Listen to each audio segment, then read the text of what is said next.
Hello guys, good morning. আপনারা কেমন আছেন? আমি তো ভালো আছি। দেখতে থাকুন গুদক রেসিপি। আমি গুদক রান্নার জন্য কি কি নিলাম বলছি।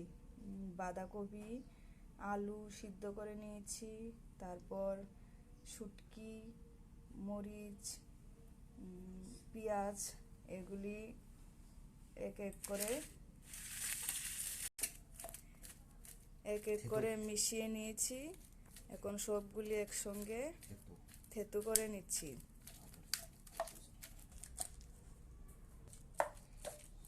দেখুন গাইস, এটা কিন্তু ভালো করে থেতলে নিতে হবে, না হলে কিন্তু টেস্ট হবে না।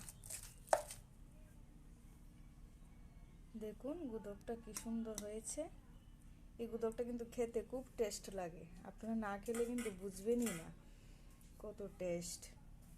ঠিক আছে, তো যদি আপনাদের এই রেসিপিটা ভালো লাগে তাহলে লাইক, কমেন্ট, একটু শেয়ার করে দিবেন।